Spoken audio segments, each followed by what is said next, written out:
Bienvenidos, mi nombre es Pilar Torres y hoy es mi turno para entrevistar a Laura Salinas, a quien yo considero un excelente líder porque es un gran ejemplo en nuestra comunidad. Es una excelente persona de familia, pero profesionalmente yo la admiro mucho. Bienvenida, Laura, gracias por estar aquí. Gracias por tenerme, Pilar. La primera pregunta que tengo que hacerte, where did you born? I was born native Houstonian here in Houston, Texas. And your parents as well? No, my parents, my mother was born in Monterrey, Nuevo León, Mexico, and my father was born in Agualeguas, Nuevo León, Mexico, just south of that. Do you have brothers and sisters? I do. I'm the oldest of four. I have a brother, two brothers, and a sister. What do they do? My brother, who's right after me, is married with children, and he is an electrician and dedicates his other life to música norteña. He's an accordion player for a group called Esencia. And I have my sister, who is a director executive at Boy Scouts of America, who graduated from Texas A&M, and then my brother, who's the youngest that's still studying. It's actually a family of leaders. Congratulations. Thank you. What do you major in? I got a degree at the University of Houston in business administration, double majoring in management and marketing. I also minored in Latin American studies and also received an advanced certificate in professional selling. Oh, wow. Tell us a little bit about your career. What do you work for in the organizations that you serve? Well, I have my volunteer hat and then I have my professional hat. I'm the president of a real estate company called Pruneda Interest, and I've done commercial and residential real estate the last 7 years. And but my volunteer hat, where all my passion is I'm the vice chairman of media for the Houston Livestock Show and Rodeos Go Tejano Committee. I'm also on the board of La Rosa Family Services and also on the National Hispanic Institute's advisory board here in Houston. Wow, you keep busy. How your family has motivated you? My family. My grandfather raised us that, if we didn't like something or we wanted to change something, to get involved. And to do that, he always made sure that education was #1 in our family.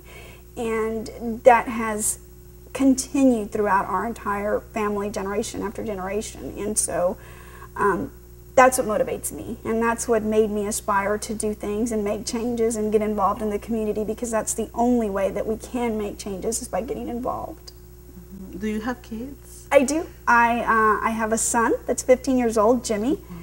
Yes, and two upcoming stepchildren that I'll have that are 9 and 10 years old. Oh, you're gonna be more busy. I am.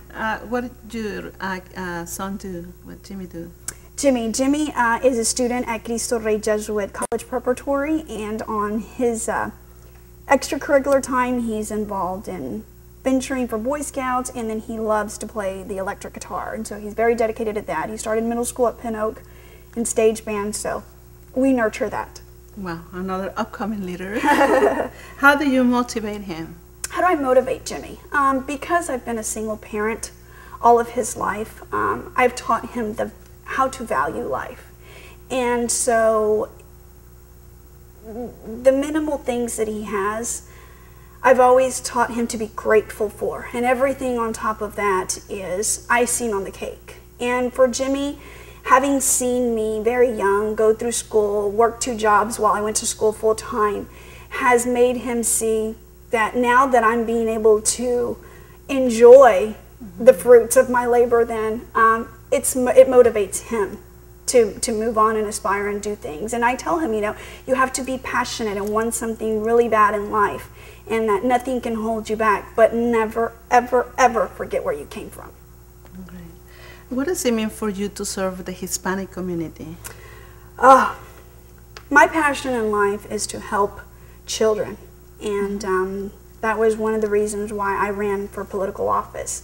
I think that helping our community will only help all of us, starting at a young age and making sure that they come from healthy and safe environments, and then making them think about college in pre-K, in kindergarten, will help them be successful in life and will help all of us. And if I can be a part of that process, whether it's one life I help or 1,000 lives I help, for me, that is huge gratification. And that's why I involve myself in the organizations that I do. How did you define a leader? A leader. That's a very good question. A leader is someone who has a lot of passion for something, sees no barriers, goes forward, and in the process motivates others, and not to follow, but to be leaders themselves, and to find it within other people to be able to go forward, to be successful, to go and see, like I said, no barriers, and go and involve others as well. Do you consider yourself a leader? I do, because I love to help other people find in them what they're good in, and to motivate them to do great things and aspire for great things. I think people should dream, and when they do, they need to dream big, very big. And so I'll do anything to help them get there, and that's why I would consider myself a leader. Right. What your goals are in life, and what do you want to achieve besides what you already achieved? Well, I definitely will. I ran for office, for state representative, and it was my first race, not my last, so I'll definitely run for office again. I still want to finish law school, and perhaps one day become maybe a CEO of a nonprofit organization, helping the Hispanic community in the different ways that I do now. And I think that if I empower myself to do that, then I can help others, because that's what I'm all about, is wanting to help other people be successful. Right. It is Washington in your goals? Washington, like I said, dream big. Washington is something I would not scratch off the list, and it's not impossible. I don't believe in I can't, or I wouldn't, shouldn't, couldn't, and so yeah, Washington could be something I aspire for. Absolutely. As a Hispanic and as a woman, what are the challenges that you see? Well, when I first started my career in real estate, it was in commercial real estate.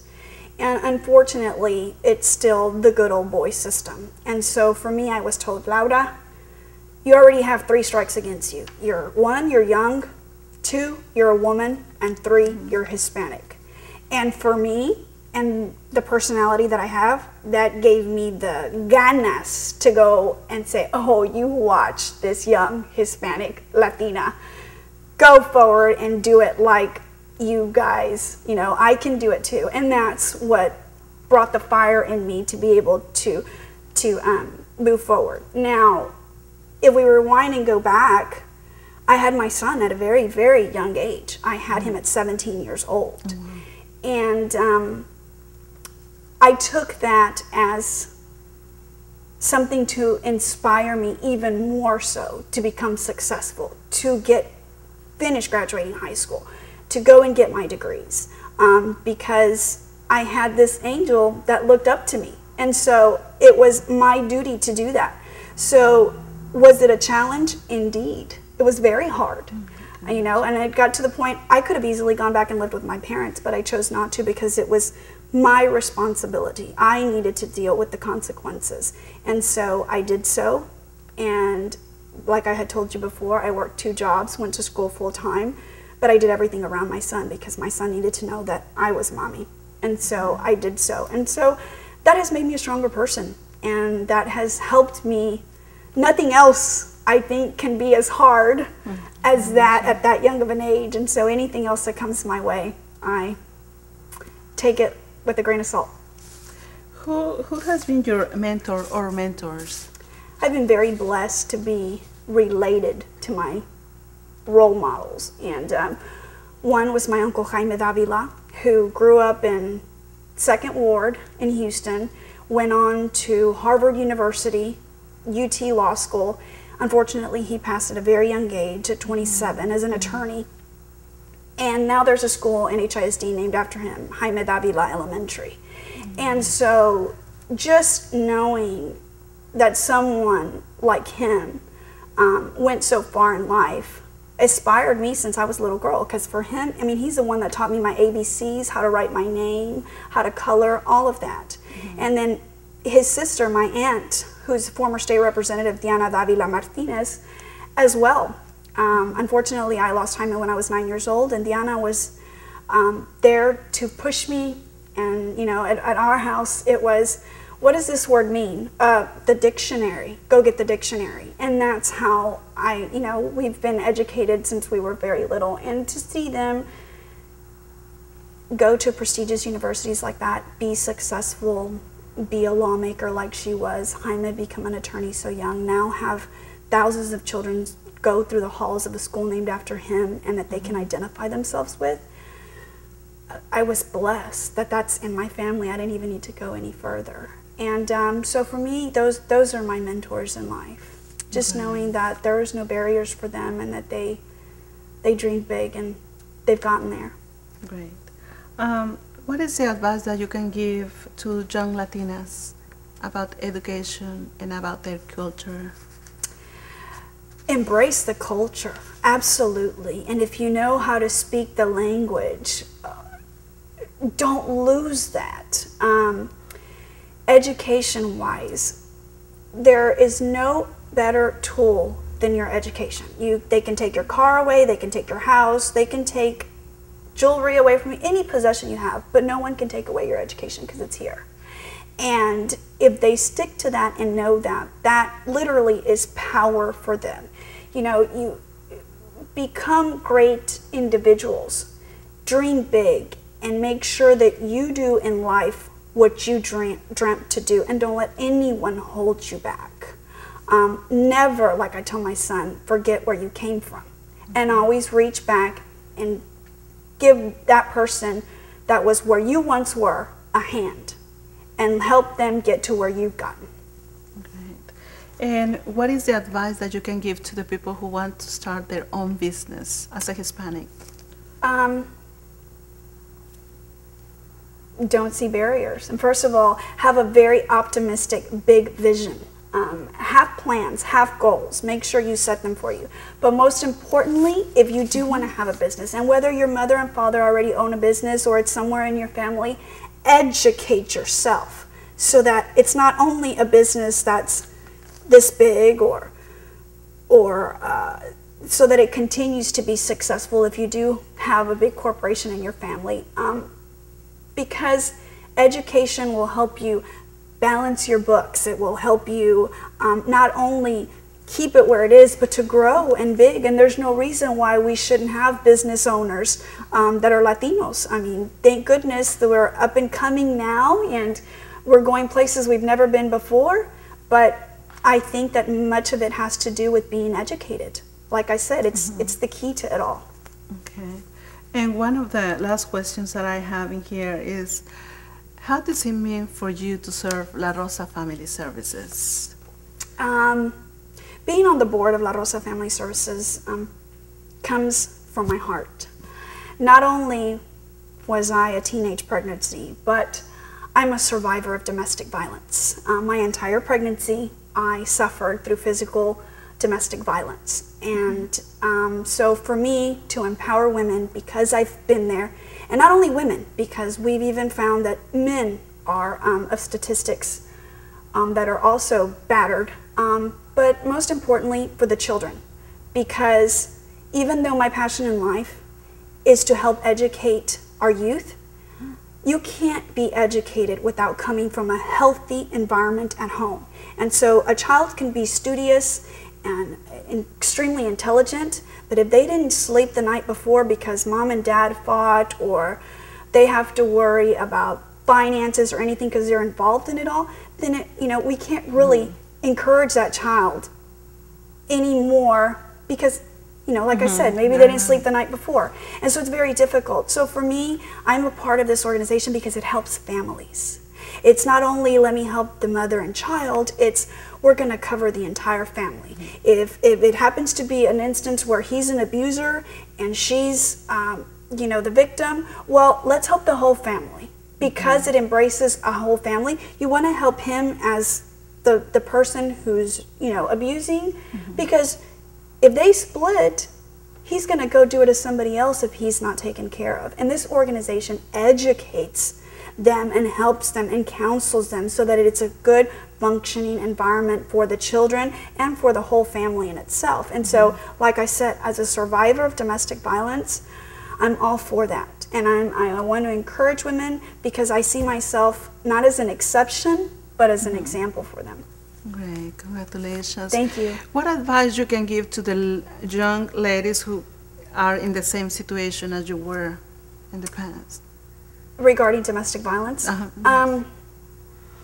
It's a very narrow-minded world that they live in. And so I encourage them to seek help, to be able to see themselves as independent. Believe in yourselves. You're beautiful. You can do this. There is no barriers. And if you have children, and whether you see immigration status or you see I'm no longer a pretty woman because he says this, or I'm no longer a confident man because all she tells me is this, because domestic violence isn't just physical abuse.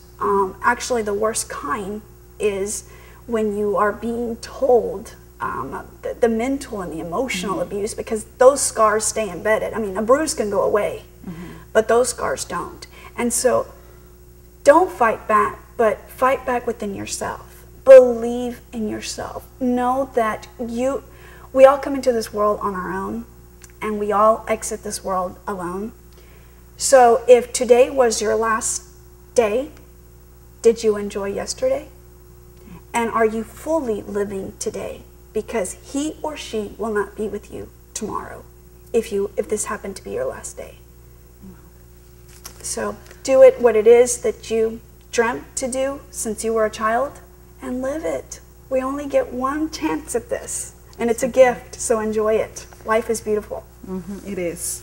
Great advice. Thank you very much. Thank you for your time. And you hear about Laura Salinas, and you hear why I consider Laura Salinas a great community, the Hispanic community leader. Thank you very much. And you hear up close and personal from Laura Salinas. Thank you.